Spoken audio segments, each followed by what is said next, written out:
목사님, 천국에 가면 정말 구름 위에서 하프를 타며 살게 되나요? 그리고 천국에서는 시간이 없어서 영원히 지루하게 살아야 하는 건가요? 천국에 대해 궁금한 게 너무 많은데 성경을 읽어봐도 잘 모르겠어요. 오늘의 제목은 목사들이 말하지 않는 천국의 진실 마이너스 성경에 숨겨진 놀라운 비밀입니다. 천국에 가면 정말 구름 위에서 하프를 타며 살게 될까요? 천국에서는 시간이 없을까요? 천국에서 우리는 천사가 될까요? 혹시 천국에서는 모든 사람이 똑같이 생기고 똑같이 살게 될까요? 천국에서는 지금의 가족 관계가 사라질까요? 천국에서는 일을 하지 않고 그냥 쉬기만 할까요? 천국에서는 우리가 좋아하던 음식이나 취미 같은 것들이 모두 사라질까요? 이런 질문들을 하면 많은 분들이 글쎄요, 잘 모르겠어요 라고 답하십니다. 심지어 오랫동안 교회를 다닌 분들도, 목사님들도 때로는 명확한 답을 주지 못할 때가 있지요. 그런데 여러분, 정말 놀라운 사실을 하나 말씀드릴게요. 성경 전체에서 천국이라는 단어가 나오는 횟수를 아시나요? 마태복음에만 32번이 나옵니다. 신약 전체로 보면 훨씬 더 많죠. 하지만 여기서 더욱 충격적인 사실이 있습니다. 대부분의 성도들이 알고 있는 천국의 모습은 성경이 아닌 다른 곳에서 나온 것들이라는 점입니다. 구름 위에서 하프 타는 모습? 성경에 없습니다. 천사 날개가 달린 모습으로 변한다? 성경에 없습니다. 시간이 없어서 영원히 지루하게 산다? 완전히 잘못된 이해입니다. 그렇다면 성경은 천국에 대해 무엇이라고 말하고 있을까요? 오늘 저는 여러분께 목사들이 잘 말하지 않는, 하지만 성경에 분명히 기록된 천국의 진실을 말씀드리려고 합니다. 왜 목사들이 이런 내용을 잘 말하지 않을까요? 첫째, 너무 구체적이고 현실적이어서 사람들이 믿지 못할까 봐서입니다. 둘째, 전통적인 천국관과 다르기 때문입니다. 셋째, 잘못 전하면 오해를 받을 수 있기 때문입니다. 하지만 오늘은 용기를 내어 성경이 말하는 천국의 진실을 있는 그대로 말씀드리겠습니다. 이 말씀을 듣고 나시면 여러분의 천국관이 완전히 바뀔 것입니다. 그리고 더 중요한 것은 지금 이 땅에서 사는 우리의 삶의 자세가 완전히 달라질 것입니다. 왜냐하면 천국은 우리가 생각하는 것보다 훨씬 더 실제적이고, 훨씬 더 구체적이고, 훨씬 더 놀라운 곳이기 때문입니다. 먼저 가장 기본적인 오해부터 바로 잡아보겠습니다. 많은 분들이 천국에 가면 영혼만 존재한다고 생각하시는데, 이것은 성경적이지 않습니다. 성경은 분명히 부활의 몸으로 천국에서 살게 된다고 말씀하고 있습니다. 고린도전서 15장에서 바울 사도가 얼마나 자세히 부활의 몸에 대해 설명하고 있는지 보세요. 우리는 영적인 몸으로 다시 살아난다고 했습니다. 이것은 지금의 육체와는 다르지만 분명히 몸을 가지고 있다는 뜻입니다. 예수님께서 부활하신 후에 어떠셨나요? 제자들과 함께 음식을 잡수셨고, 말씀하셨고, 만져볼 수 있으셨습니다. 이것이 바로 우리가 천국에서 살게 될 모습입니다. 그렇다면 성경이 말하는 천국의 진실은 무엇일까요? 오늘 7가지 놀라운 진실을 함께 나누겠습니다. 천국은 우리가 생각하는 것과는 완전히 다른 곳입니다. 하지만 그 다름이 실망이 아니라 더욱 큰 소망이 될 것입니다. 첫 번째 진실입니다. 천국은 구름 위의 세계가 아니라 새 하늘과 새 땅입니다. 이것이 많은 분들이 가장 크게 오해하고 있는 부분입니다. 요한계시록 21장 1절을 보세요. 또 내가 새 하늘과 새 땅을 보니 처음 하늘과 처음 땅이 없어졌고 바다도 다시 있지 않더라. 여러분, 여기서 새 땅이라고 했습니다. 땅이라고 했어요. 구름이 아니라 땅입니다. 그런데 이 땅이 지금 우리가 살고 있는 땅과 어떻게 다를까요? 베드로후서 3장 13절에서 베드로는 이렇게 말했습니다. 우리는 그의 약속대로 의가 거하는 바 새 하늘과 새 땅을 바라보도다. 의가 거하는 땅이라고 했습니다. 지금 이 땅은 죄로 인해 저주받은 땅이지만 새 땅은 의가 거하는 땅입니다. 그렇다면 이 새 땅은 어떤 모습일까요?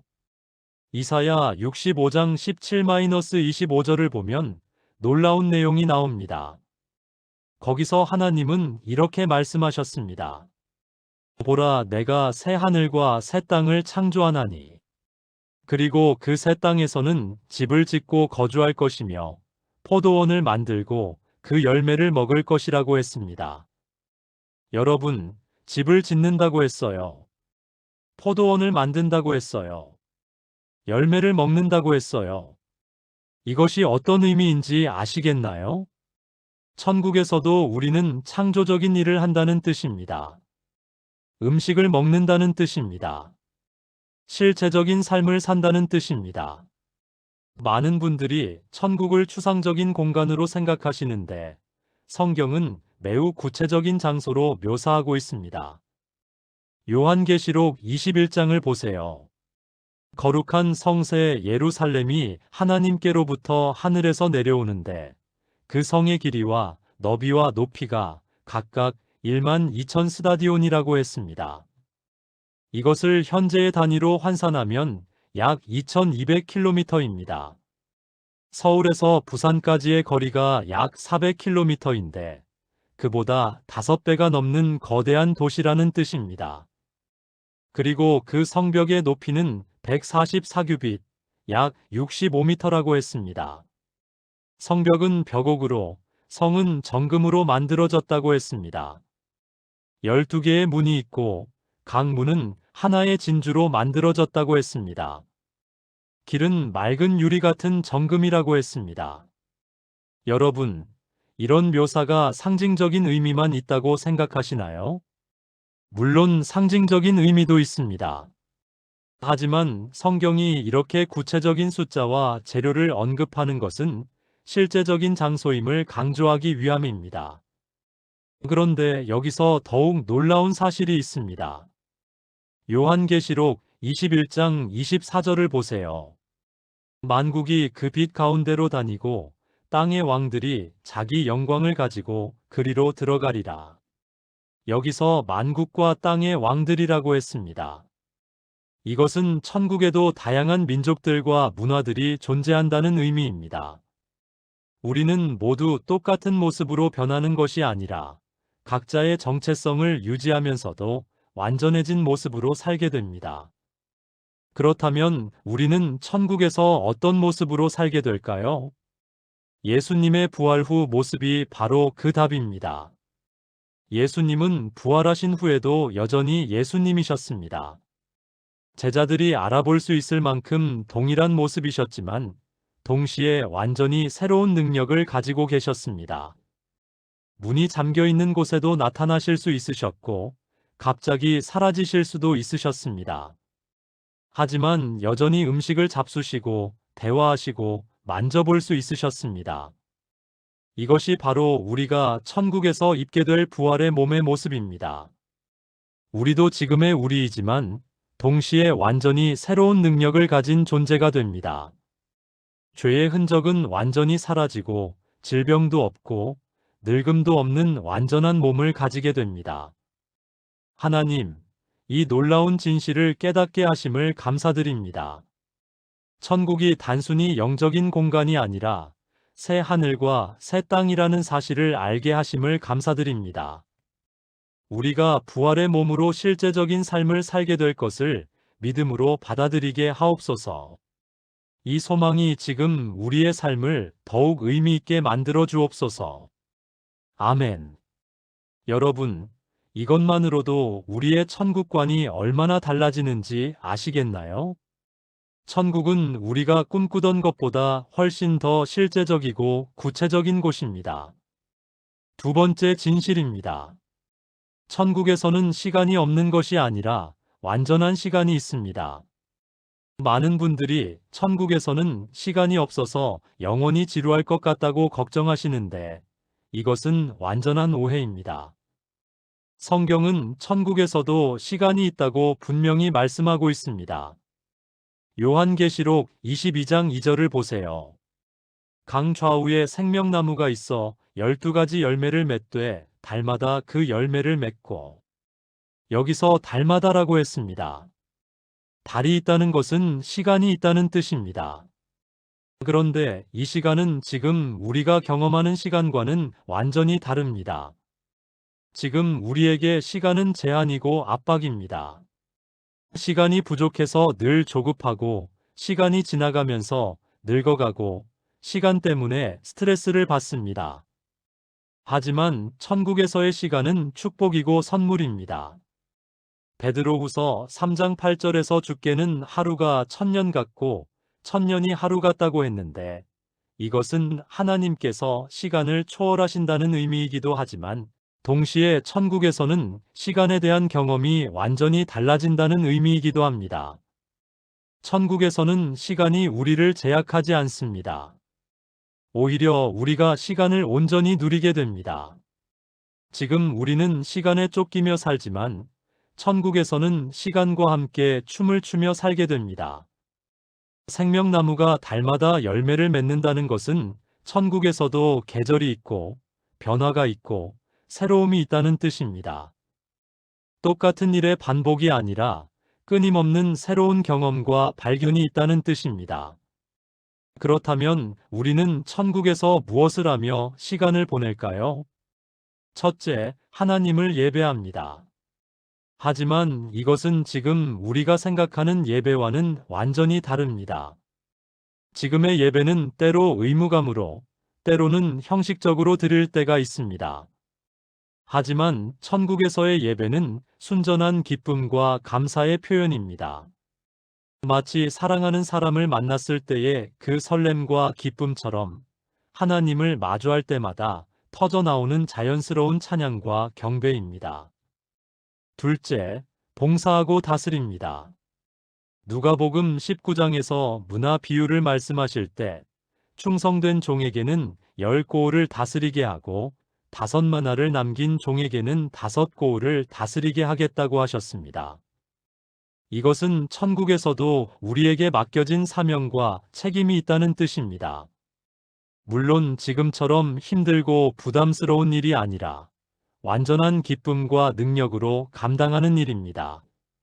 셋째, 배우고 성장합니다. 에베소서 2장 7절에서 이는 그리스도 예수 안에서 우리에게 자비하심으로써 그 은혜의 지극히 풍성함을 오는 여러 세대에 나타내려 하심이라고 했습니다. 오는 여러 세대라고 했다는 것은 천국에서도 계속해서 하나님의 은혜의 새로운 면들을 발견하고 배워가는 과정이 있다는 뜻입니다. 하나님은 무한하신 분이기 때문에 우리가 영원토록 하나님에 대해 배우고 발견할 것들이 무궁무진합니다. 이것이 바로 천국에서의 시간이 지루하지 않은 이유입니다. 넷째, 관계를 누립니다.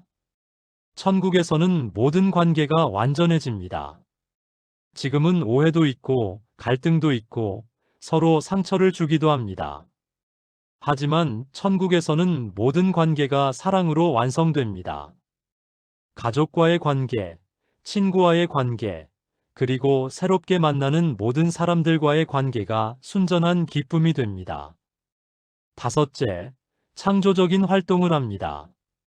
하나님은 창조의 하나님이시고 우리는 하나님의 형상으로 창조된 존재입니다.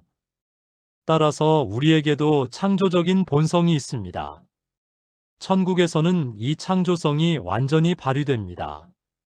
음악을 만들고 예술을 창작하고 아름다운 것들을 만들어내는 기쁨을 누리게 됩니다. 하나님, 천국에서의 시간이 지루한 것이 아니라 완전한 축복이라는 것을 깨닫게 하심을 감사드립니다. 매 순간이 새롭고 매 순간이 기쁨이 될 천국의 시간을 소망하게 하옵소서. 지금 이 땅에서도 시간을 하나님의 선물로 여기고 감사함으로 사용하게 하옵소서. 아멘. 여러분, 이제 천국에 대한 두려움이나 걱정이 사라지지 않으신가요? 천국은 우리가 상상하는 것보다 훨씬 더 역동적이고 흥미진진한 곳입니다. 세 번째 진실입니다. 천국에서 우리는 천사가 되는 것이 아니라 하나님의 자녀로서 천사보다 높은 지위를 갖게 됩니다. 이것도 많은 분들이 오해하고 계시는 부분입니다. 어떤 분들은 천국에 가면 천사가 된다고 생각하시는데 이것은 성경적이지 않습니다. 오히려 성경은 우리가 천사보다 높은 지위를 갖게 된다고 말씀하고 있습니다. 히브리서 1장 14절을 보세요. 모든 천사들은 섬기는 영으로서 구원받을 상속자들을 위하여 섬김의 직분을 위해 보내심이 아니냐. 여기서 천사들이 구원받을 상속자들을 위하여 섬긴다고 했습니다. 구원받을 상속자들이 바로 우리입니다. 즉, 천사들이 우리를 섬기는 존재라는 뜻입니다. 고린도전서 6장 3절에서는 더욱 놀라운 말씀을 하십니다. 우리가 천사를 심판할 것을 너희가 알지 못하느냐. 우리가 천사를 심판한다고 했습니다. 이것은 우리의 지위가 천사보다 높다는 명확한 증거입니다. 그렇다면 왜 우리가 천사보다 높은 지위를 갖게 되는 걸까요? 첫째, 우리는 하나님의 자녀이기 때문입니다. 요한복음 1장 12절에서 영접하는 자, 곧 그 이름을 믿는 자들에게는 하나님의 자녀가 되는 권세를 주셨으니라고 했습니다. 천사는 하나님의 피조물이지만 우리는 하나님의 자녀입니다. 자녀와 피조물의 차이는 엄청납니다. 둘째, 우리는 예수 그리스도와 연합된 존재이기 때문입니다. 갈라디아서 2장 20절에서 내가 그리스도와 함께 십자가에 못 박혔나니 그런즉 이제는 내가 사는 것이 아니요 오직 내 안에 그리스도께서 사시는 것이라고 했습니다. 우리는 그리스도와 하나 된 존재입니다. 따라서 우리의 지위는 그리스도의 지위와 연결되어 있습니다. 셋째, 우리는 하나님의 상속자이기 때문입니다. 로마서 8장 17절에서 자녀이면 또한 상속자 곧 하나님의 상속자요 그리스도와 함께한 상속자라고 했습니다. 천사는 하나님의 상속자가 아닙니다. 하지만 우리는 하나님의 모든 것을 상속받을 자들입니다. 그렇다면 천국에서 우리와 천사의 관계는 어떻게 될까요? 물론 천사들을 무시하거나 함부로 대한다는 뜻이 아닙니다. 오히려 서로 존중하고 사랑하는 관계가 됩니다. 하지만 분명한 것은 우리가 더 높은 지위와 권한을 가진다는 것입니다. 마치 왕의 자녀와 왕의 신하의 관계와 같습니다. 신하도 존귀한 존재이지만 왕의 자녀는 더욱 특별한 지위를 갖는 것과 같은 이치입니다. 그런데 여기서 더욱 놀라운 사실이 있습니다.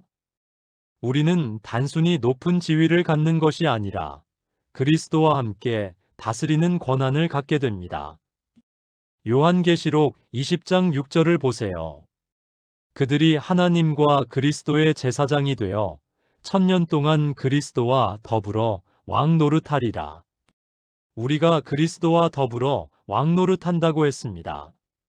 즉, 우리는 천국에서 단순히 백성이 아니라 왕으로서 다스리는 권한을 갖게 됩니다. 물론 이것은 지금 이 땅의 왕들처럼 권력을 남용하거나 다른 사람을 압제하는 그런 다스림이 아닙니다. 사랑과 섬김으로 다스리는 것입니다.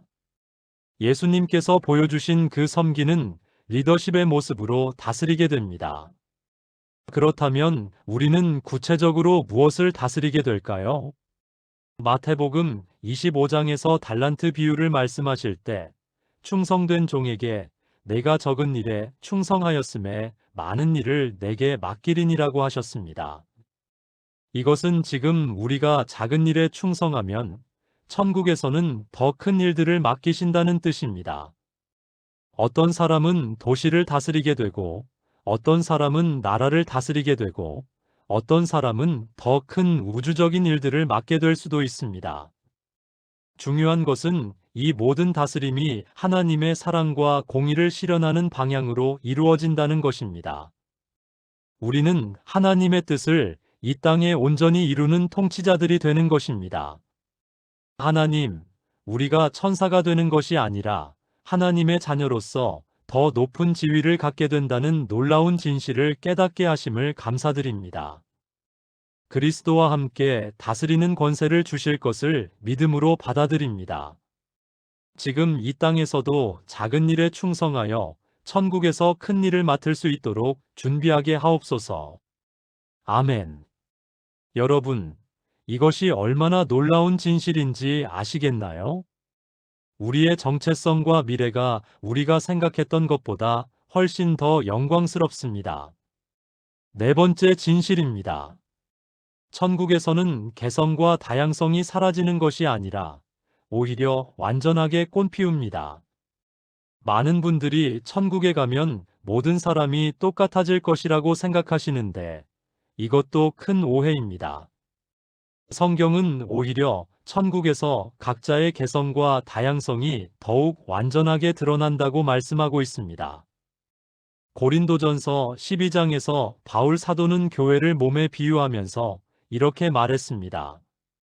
몸은 하나인데 많은 지체가 있고 몸의 지체가 많으나 한 몸임과 같이 그리스도도 그러하니라. 이 원리는 천국에서도 동일하게 적용됩니다.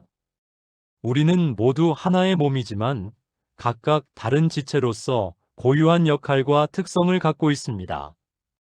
요한계시록 7장 9절을 보세요. 이 일 후에 내가 보니 각 나라와 족속과 백성과 언어에서 아무도 능히 셀 수 없는 큰 무리가 나와 흰 옷을 입고 손에 종려가지를 들고 보좌 앞과 어린 양 앞에 서서 여기서 각 나라와 족속과 백성과 언어라고 했습니다. 천국에서도 다양한 민족과 문화의 특성들이 유지된다는 뜻입니다. 물론 지금처럼 민족 간의 갈등이나 편견은 없겠지만 각각의 고유한 아름다움과 특성은 그대로 유지됩니다. 한국 사람은 여전히 한국 사람의 특성을, 미국 사람은 미국 사람의 특성을, 아프리카 사람은 아프리카 사람의 특성을 갖고 있되 모든 부정적인 요소들은 제거되고 아름다운 면들만 완전하게 드러나게 됩니다. 개인적인 차원에서도 마찬가지입니다. 지금 여러분이 가지고 있는 성격과 재능과 관심사들이 천국에서 사라지는 것이 아닙니다. 오히려 죄의 왜곡된 부분들만 제거되고 본래 하나님이 의도하셨던 아름다운 모습으로 완전하게 회복됩니다. 예를 들어 지금 음악을 좋아하는 분이라면 천국에서는 더욱 완전한 음악적 능력을 갖게 됩니다. 지금 그림을 그리기를 좋아하는 분이라면 천국에서는 상상할 수 없을 만큼 아름다운 그림을 그릴 수 있게 됩니다. 지금 사람들과 대화하기를 좋아하는 분이라면 천국에서는 더욱 깊고 의미 있는 대화를 나눌 수 있게 됩니다. 지금 운동을 좋아하는 분이라면 천국에서는 완전한 몸으로 더욱 역동적인 활동을 할 수 있게 됩니다. 지금 요리를 좋아하는 분이라면 잠깐, 천국에서도 요리를 할까요? 물론입니다. 앞서 말씀드렸듯이 천국에서도 음식을 먹고 집을 짓고 포도원을 가꾼다고 했습니다. 따라서 요리도 하고 그 요리를 함께 나누며 즐기는 시간도 있을 것입니다. 다만 지금처럼 생존을 위해 억지로 하는 것이 아니라 순전한 기쁨과 창조적인 즐거움으로 하게 될 것입니다. 그런데 여기서 한 가지 더 놀라운 사실이 있습니다.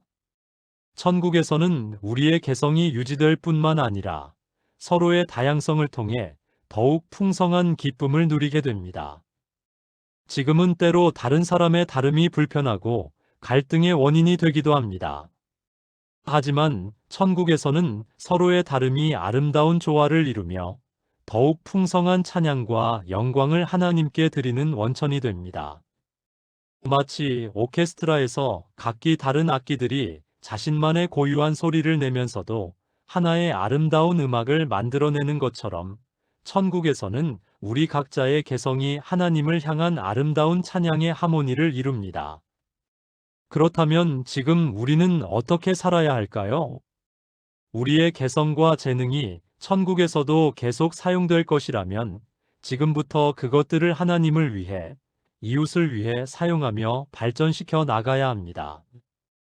여러분이 가지고 있는 달란트와 재능들이 결코 무의미한 것이 아닙니다. 그것들은 지금도 하나님이 사용하시고 계시고 천국에서도 더욱 완전한 모습으로 사용하실 하나님의 선물들입니다. 때로는 나는 특별한 재능이 없어라고 생각하시는 분들도 계실 것입니다. 하지만 하나님 앞에서 특별하지 않은 사람은 아무도 없습니다. 여러분만의 독특한 방식으로 사랑을 표현하고 섬기고 기쁨을 나누는 것들이 모두 하나님이 주신 귀한 선물입니다. 그리고 그 선물들이 천국에서는 상상할 수 없을 만큼 완전하고 아름다운 모습으로 꽃피우게 될 것입니다. 하나님, 우리의 개성과 다양성이 천국에서도 사라지지 않고 오히려 완전하게 꽃피울 것이라는 놀라운 진실을 깨닫게 하심을 감사드립니다. 지금 우리가 가지고 있는 재능과 성격들이 모두 하나님의 선물임을 믿게 하옵소서. 이 땅에서부터 우리의 개성을 하나님을 위해, 이웃을 위해 아름답게 사용하게 하옵소서. 아멘. 여러분, 이제 자신에 대해 더욱 소중하게 여기시게 되지 않으신가요? 여러분의 모든 것이 천국에서도 계속 사용될 하나님의 귀한 작품들입니다. 다섯 번째 진실입니다. 천국에서의 관계는 사라지는 것이 아니라 완전한 사랑으로 새롭게 시작됩니다. 이것도 많은 분들이 궁금해하시는 부분입니다. 천국에 가면 지금의 가족 관계는 어떻게 될까요? 천국에서도 남편과 아내 관계가 계속될까요? 천국에서도 부모와 자녀 관계가 유지될까요? 예수님께서 이 문제에 대해 직접 답변해 주셨습니다. 마태복음 22장에서 사두개인들이 부활에 대해 질문했을 때 예수님은 이렇게 말씀하셨습니다. 부활 때에는 장가도 아니 가고 시집도 아니 가며 하늘에 있는 천사들과 같으니라. 이 말씀 때문에 많은 분들이 천국에서는 모든 관계가 사라진다고 오해하십니다. 하지만 이것은 결혼이라는 제도가 천국에서는 필요 없다는 의미입니다. 관계 자체가 사라진다는 뜻이 아닙니다. 왜 결혼 제도가 천국에서는 필요 없을까요? 결혼은 이 땅에서 하나님이 주신 아름다운 선물이지만 동시에 불완전한 인간들 사이의 약속이기도 합니다. 죽음이 우리를 갈라놓을 때까지라는 결혼 서약이 있는 것처럼 결혼은 이 땅에서의 한시적인 제도입니다. 하지만 천국에서는 모든 관계가 완전한 사랑으로 충만해지기 때문에 특별히 한 사람과만 맺는 배타적인 관계의 필요성이 없어집니다. 그렇다고 해서 지금 사랑하는 사람들과의 관계가 의미 없어진다는 뜻이 아닙니다. 오히려 그 관계가 훨씬 더 깊고 완전한 차원으로 발전됩니다. 지금 여러분이 남편이나 아내를 사랑하는 그 마음, 자녀를 사랑하는 그 마음, 부모님을 사랑하는 그 마음이 천국에서는 완전해집니다. 질투나 소유욕이나 이기심 같은 부정적인 요소들은 모두 사라지고 순전한 사랑만 남게 됩니다. 지금은 때로 가족끼리도 오해하고 다투고 상처를 주기도 합니다.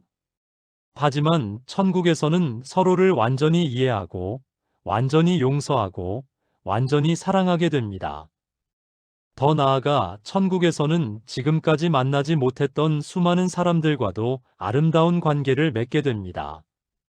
성경의 인물들, 역사 속의 믿음의 선배들, 그리고 세계 각지에서 온 수많은 성도들과 깊고 의미 있는 관계를 나누게 됩니다. 상상해 보세요. 아브라함과 대화를 나누고 다윗과 함께 찬양하고 바울과 함께 복음을 나누는 시간들을. 그리고 지금은 언어와 문화의 장벽 때문에 깊은 교제를 나누지 못하는 다른 나라의 성도들과도 완전한 소통과 교제를 나누게 됩니다.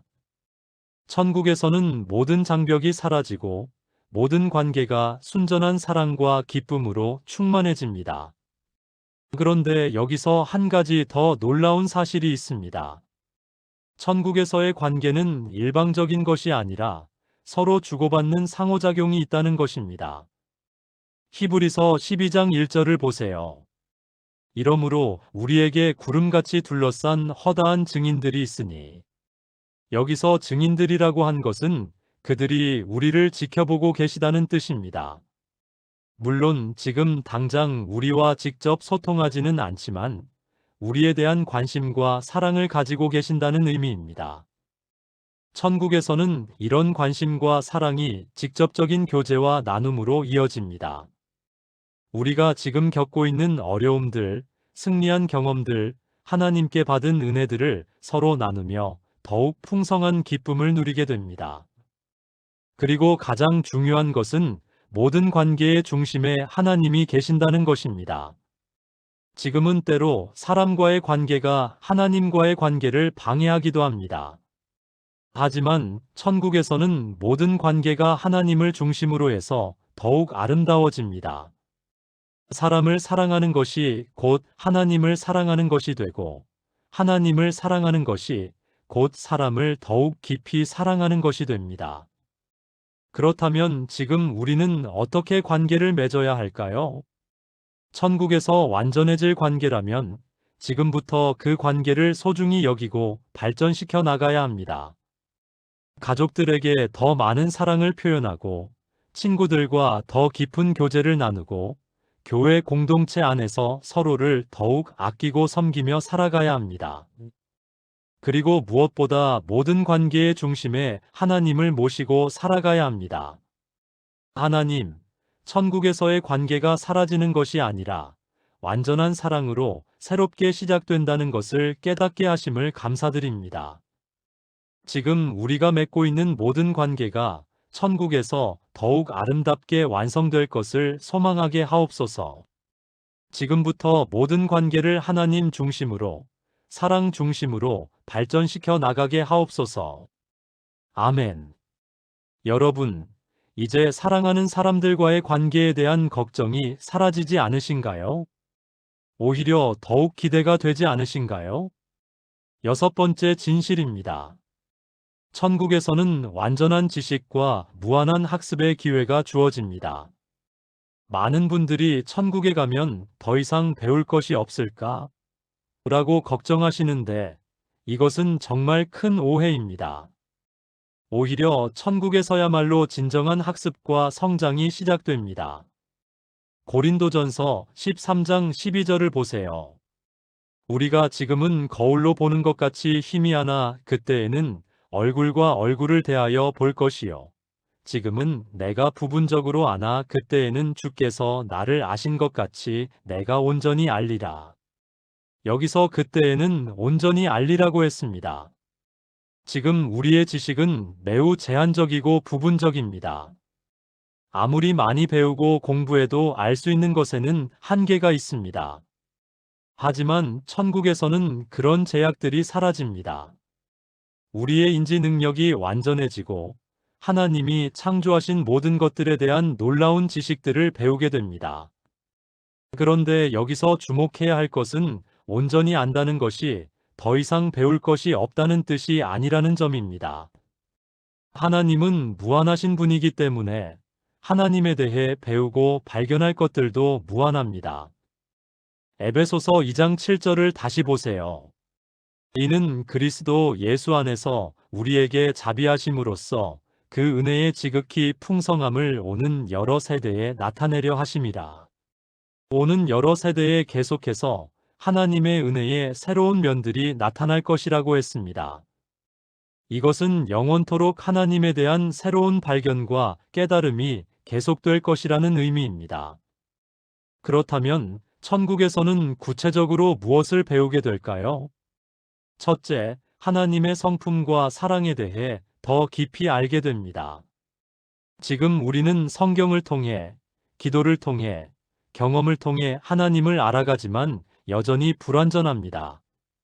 하지만 천국에서는 하나님을 직접 만나 뵙게 되고 하나님의 무한한 사랑과 지혜와 능력을 더욱 깊이 체험하게 됩니다. 그리고 그 체험은 영원토록 계속해서 새로워집니다. 둘째, 창조의 신비에 대해 알게 됩니다. 지금 과학자들이 우주와 생명의 신비를 탐구하고 있지만 여전히 모르는 것이 훨씬 많습니다. 하지만 천국에서는 하나님이 어떻게 우주를 창조하셨는지, 생명체들을 어떻게 만드셨는지, 물리 법칙들을 어떻게 설계하셨는지 등을 직접 배우게 될 것입니다. 상상해 보세요. 하나님께서 직접 우주 창조의 과정을 보여주시고 설명해 주시는 시간을. 셋째, 역사의 의미와 하나님의 계획을 온전히 이해하게 됩니다. 지금 우리는 역사를 단편적으로만 알고 있습니다. 왜 이런 일들이 일어났는지, 하나님의 계획이 어떻게 진행되어 왔는지 완전히 이해하지 못합니다. 하지만 천국에서는 모든 역사가 어떻게 하나님의 완전한 계획 안에서 진행되어 왔는지를 분명히 알게 됩니다. 넷째, 다른 사람들의 삶과 경험을 배우게 됩니다. 천국에서는 수많은 사람들을 만나게 되는데 각자가 가진 독특한 경험과 깨달음들을 나누며 서로에게서 배우게 됩니다. 성경의 인물들로부터는 그들이 어떻게 하나님을 경험했는지를 직접 듣게 되고 다른 시대의 사람들로부터는 그 시대의 하나님의 역사하심을 배우게 됩니다. 다섯째, 새로운 창조적 활동들을 배우게 됩니다. 앞서 말씀드렸듯이 천국에서도 우리는 창조적인 활동을 하게 됩니다. 그런데 그때는 지금보다 훨씬 더 놀라운 능력으로 창조적인 일들을 할 수 있게 될 것입니다. 지금은 상상할 수도 없는 방식으로 음악을 만들고 예술을 창조하고 아름다운 것들을 만들어내는 방법들을 배우게 됩니다. 그런데 여기서 가장 중요한 것은 이 모든 학습이 지금처럼 힘들고 부담스러운 것이 아니라는 점입니다. 지금은 공부하려면 피곤하고 집중하기 어렵고 기억하기도 힘듭니다. 하지만 천국에서는 완전한 능력으로 모든 것을 쉽게 배우고 기억하고 이해할 수 있게 됩니다. 학습 자체가 순전한 기쁨이 됩니다. 새로운 것을 알게 될 때마다 감탄하고 감격하며 하나님을 더욱 찬양하게 됩니다. 그리고 배운 것들을 다른 사람들과 나누며 함께 기뻐하는 시간들도 있을 것입니다. 그렇다면 지금 우리는 어떻게 살아야 할까요? 천국에서 무한한 학습의 기회가 주어진다면 지금부터 배움에 대한 열정을 가져야 합니다. 특히 하나님에 대해 더 알아가고 성경을 더 깊이 공부하고 하나님의 창조 세계를 더 자세히 관찰하며 살아가야 합니다. 지금 배우는 모든 것들이 천국에서도 더욱 깊고 넓은 이해의 기초가 될 것입니다. 하나님, 천국에서 완전한 지식과 무한한 학습의 기회가 주어진다는 놀라운 진실을 깨닫게 하심을 감사드립니다. 지금부터 배움에 대한 열정을 가지고 특히 하나님에 대해 더 깊이 알아가는 삶을 살게 하옵소서. 천국에서 하나님의 무한하신 지혜와 사랑을 더욱 깊이 체험할 그날을 기대하게 하옵소서. 아멘. 여러분, 이제 천국에서의 삶이 얼마나 역동적이고 흥미진진할지 상상이 되시나요? 영원토록 배우고 발견하고 성장하는 놀라운 삶이 기다리고 있습니다. 일곱 번째 진실입니다. 천국에서의 예배는 지금과는 완전히 다른 차원의 경험이 됩니다. 많은 분들이 천국에서는 계속 예배만 드려야 하니까 지루할 것 같다고 걱정하시는데 이것은 지금의 예배 경험을 기준으로 생각하기 때문입니다. 천국에서의 예배는 지금 우리가 경험하는 예배와는 완전히 다른 차원의 경험입니다. 요한계시록 4장과 5장을 보면 천국에서의 예배 모습이 생생하게 묘사되어 있습니다. 그 생물들이 영광과 존귀와 감사를 보좌에 앉으사 세세토록 살아계신 이에게 돌릴 때에 24장로들이 보좌에 앉으신 이 앞에 엎드려 세세토록 살아계신 이에게 경배하고, 여기서 주목해야 할 것은 이들이 억지로 경배하는 것이 아니라는 점입니다. 하나님의 영광을 직접 보고 체험한 자연스러운 반응으로 경배하고 있습니다. 지금 우리가 정말 아름다운 음악을 들으면 자연스럽게 감탄하고 박수를 치는 것처럼, 천국에서는 하나님의 영광을 볼 때마다 자연스럽게 찬양과 경배가 터져 나옵니다. 그렇다면 천국에서의 예배는 어떤 특징이 있을까요? 첫째, 완전한 이해 가운데 드리는 예배입니다. 지금 우리는 하나님에 대해 부분적으로만 알고 있기 때문에 때로는 형식적으로 예배를 드릴 때가 있습니다. 하지만 천국에서는 하나님의 사랑과 은혜와 능력을 온전히 체험하고 있기 때문에 예배가 마음 깊은 곳에서 우러나오는 진실한 감사와 찬양이 됩니다. 둘째, 완전한 자유 가운데 드리는 예배입니다. 지금은 때로 다른 사람의 시선이 신경 쓰이거나 체면 때문에 자유롭게 예배하지 못할 때가 있습니다. 하지만 천국에서는 모든 두려움과 부끄러움이 사라지고 완전한 자유 가운데 마음껏 하나님을 찬양하고 경배할 수 있습니다. 셋째, 완전한 능력으로 드리는 예배입니다. 지금은 목소리도 한계가 있고 악기 실력도 부족하고 몸도 불편할 때가 있습니다. 하지만 천국에서는 완전한 몸과 완전한 능력으로 상상할 수 없을 만큼 아름다운 찬양을 드릴 수 있게 됩니다. 넷째, 전우주적 규모의 예배입니다. 요한계시록 5장 13절을 보세요. 내가 또 들으니 하늘 위에와 땅 위에와 땅 아래와 바다 위에와 또 그 가운데 모든 피조물이 이르되 보좌에 앉으신 이와 어린 양에게 찬송과 존귀와 영광과 능력을 세세토록 돌릴지어다 하니, 모든 피조물이 함께 찬양한다고 했습니다. 천국에서의 예배는 우리만 드리는 것이 아니라 온 우주의 모든 피조물들이 함께 참여하는 거대한 찬양 축제입니다. 상상해 보세요.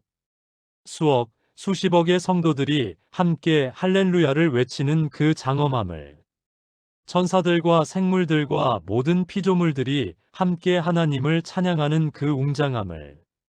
그런데 여기서 중요한 것은 천국에서의 예배가 단순히 노래 부르고 기도하는 시간만이 아니라는 점입니다. 실제로는 우리가 천국에서 하는 모든 활동이 예배가 됩니다. 집을 지을 때도, 포도원을 가꿀 때도, 다른 사람들과 교제할 때도, 새로운 것을 배울 때도 모든 것이 하나님께 드리는 예배가 됩니다. 왜냐하면 우리의 모든 활동이 하나님을 기쁘시게 하고 하나님의 영광을 나타내는 방향으로 이루어지기 때문입니다. 지금 우리도 그런즉 너희가 먹든지 마시든지 무엇을 하든지 다 하나님의 영광을 위하여 하라고 전 1031는 말씀을 따라 살려고 노력하지만 때로는 실패하기도 합니다. 하지만 천국에서는 이것이 자연스럽고 완전하게 이루어집니다. 그리고 천국에서의 예배에는 또 다른 특별한 요소가 있습니다. 바로 우리 각자의 개성과 경험이 반영된 독특한 찬양들입니다. 요한계시록 14장 3절을 보세요. 그들이 보좌 앞과 네 생물과 장로들 앞에서 새 노래를 부르니 땅에서 속량함을 받은 14만 4천 밖에는 능히 이 노래를 배울 자가 없더라. 여기서 새 노래라고 했습니다. 그리고 그 노래는 오직 속량함을 받은 자들만이 부를 수 있는 노래라고 했습니다. 이것은 우리가 이 땅에서 경험한 구원의 체험, 고난을 통과한 경험, 하나님의 은혜를 받은 경험들이 모두 천국에서의 찬양의 내용이 된다는 의미입니다. 천사들은 구원의 기쁨을 직접 체험해 본 적이 없기 때문에 부를 수 없는 노래들을 우리는 부를 수 있습니다. 여러분이 지금 겪고 있는 어려움들, 아픔들, 그리고 그 가운데서 경험하는 하나님의 위로와 도우심이 모두 천국에서 드릴 찬양의 소중한 재료가 되는 것입니다. 그렇다면 지금 우리는 어떻게 예배해야 할까요? 천국에서의 완전한 예배를 준비하는 마음으로 지금부터 더욱 진실하고 자유로운 예배를 드려야 합니다. 형식에 매이지 말고 다른 사람의 시선을 의식하지 말고 마음 깊은 곳에서 우러나오는 진실한 찬양과 경배를 드려야 합니다. 그리고 예배 시간뿐만 아니라 일상의 모든 순간들도 하나님께 드리는 예배가 되도록 살아가야 합니다. 하나님, 천국에서의 예배가 지금과는 완전히 다른 차원의 놀라운 경험이 될 것을 깨닫게 하심을 감사드립니다. 지금부터 더욱 진실하고 자유로운 예배를 드리게 하시고 일상의 모든 순간이 하나님께 드리는 예배가 되게 하옵소서. 천국에서 온 우주와 함께 하나님을 찬양할 그 영광스러운 날을 간절히 기대하게 하옵소서. 아멘. 여러분, 이제 예배에 대한 관점이 완전히 바뀌지 않으신가요? 천국에서의 예배는 우리가 상상하는 것보다 훨씬 더 역동적이고 개인적이고 영광스러운 경험이 될 것입니다. 사랑하는 하나님 아버지, 오늘 저희에게 천국의 놀라운 진실들을 깨닫게 하심을 감사드립니다. 천국이 구름 위의 추상적인 공간이 아니라 새 하늘과 새 땅이라는 것을 알게 하심을 감사드립니다. 천국에서의 시간이 지루한 것이 아니라 완전한 축복이 될 것임을 믿게 하옵소서. 저희가 천사가 되는 것이 아니라 하나님의 자녀로서 더 높은 지위를 갖게 될 것을 감사드립니다. 천국에서 저희의 개성과 다양성이 사라지지 않고 오히려 완전하게 꽃피울 것을 기대하게 하옵소서. 천국에서의 관계들이 사라지는 것이 아니라 완전한 사랑으로 새롭게 시작될 것을 소망하게 하옵소서. 천국에서 무한한 학습과 성장의 기회가 주어질 것을 믿고 지금부터 배움의 열정을 갖게 하옵소서. 천국에서의 예배가 상상할 수 없을 만큼 영광스럽고 기쁜 경험이 될 것을 기대하며 지금부터 더욱 진실한 예배를 드리게 하옵소서. 이 모든 진실들이 저희의 삶을 변화시키고 더욱 소망 가운데 살아가게 하옵소서. 천국에 대한 잘못된 이해들을 벗어버리고 성경이 말씀하시는 참된 천국을 바라보며 살아가게 하옵소서. 지금 이 땅에서의 모든 경험들이 천국에서의 삶을 위한 소중한 준비 과정임을 믿고 더욱 충성되고 신실한 삶을 살게 하옵소서. 예수님의 이름으로 기도드립니다. 아멘. 여러분, 오늘 우리가 함께 나눈 천국의 7가지 진실들을 다시 한번 정리해 보겠습니다. 첫째, 천국은 구름 위의 세계가 아니라 새 하늘과 새 땅입니다. 둘째, 천국에서는 시간이 없는 것이 아니라 완전한 시간이 있습니다.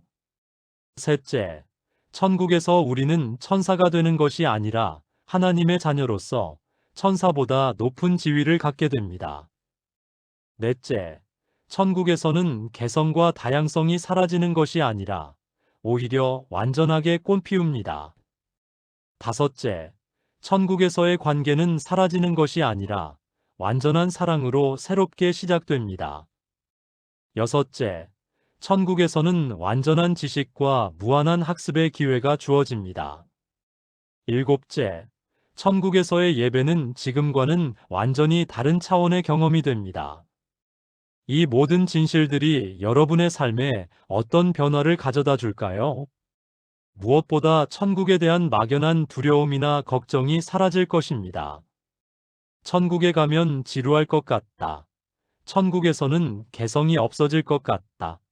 천국에서는 사랑하는 사람들과 헤어질 것 같다는 걱정들이 모두 사라지고 오히려 천국에 대한 기대와 소망이 가득해질 것입니다. 그리고 이 소망은 지금 우리의 삶을 완전히 바꿔놓을 것입니다. 로마서 8장 18절에서 바울 사도가 현재의 고난은 장차 우리에게 나타날 영광과 비교할 수 없도다라고 한 말씀이 더욱 실감나게 다가올 것입니다. 지금 겪고 있는 어려움들이 천국에서 누릴 영광에 비하면 정말 잠깐이고 가벼운 것임을 깨달을 것입니다. 또한 지금 하고 있는 모든 일들에 새로운 의미를 발견하게 될 것입니다.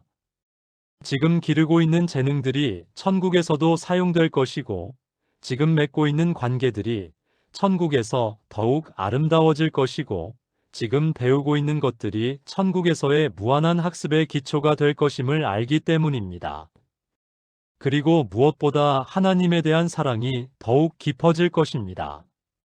이렇게 놀라운 천국을 예비하신 하나님, 우리를 위해 십자가에서 죽으시고 부활하셔서 천국의 문을 열어주신 예수님에 대한 감사와 사랑이 마음 가득 넘쳐날 것입니다. 그렇다면 이제 우리는 어떻게 살아야 할까요? 첫째, 천국 소망을 품고 살아가십시오. 매일 아침 일어날 때마다, 어려운 일을 당할 때마다, 천국에서의 영광스러운 미래를 떠올리며 힘과 용기를 얻으시기 바랍니다. 둘째, 지금 가지고 있는 모든 것들을 소중히 여기십시오. 여러분의 재능, 성격, 관계, 경험들이 모두 천국에서 사용될 하나님의 귀한 선물들입니다. 셋째, 천국을 사모하는 마음으로 더욱 거룩하게 살아가십시오. 천국은 거룩한 곳이기 때문에 우리도 지금부터 거룩한 삶을 살아가야 합니다. 넷째, 다른 사람들에게도 이 놀라운 소망을 나누어 주십시오. 아직 예수님을 알지 못하는 사람들에게 복음을 전하고 이미 믿는 사람들에게는 천국의 참된 모습을 나누어 주시기 바랍니다. 마지막으로 매일 예수님께 더욱 가까이 나아가십시오. 천국의 모든 영광과 기쁨의 중심에는 예수님이 계십니다. 지금부터 예수님과 더 깊은 관계를 맺을수록 천국에서의 삶도 더욱 풍성하고 의미 있게 될 것입니다. 여러분, 오늘 이 말씀을 통해 천국에 대한 여러분의 관점이 완전히 바뀌었기를 소망합니다. 천국은 우리가 두려워하거나 걱정해야 할 곳이 아닙니다. 오히려 우리가 간절히 사모하고 기대해야 할 영광스러운 우리의 영원한 집입니다. 그리고 그 집에서 우리를 기다리고 계시는 예수님이 계십니다. 하루빨리 그분을 만나 뵙고 완전한 기쁨과 평안과 사랑 가운데 영원토록 살아갈 그날을 소망하며 오늘도 충성되고 신실한 하루를 살아가시기를 주님의 이름으로 축복합니다.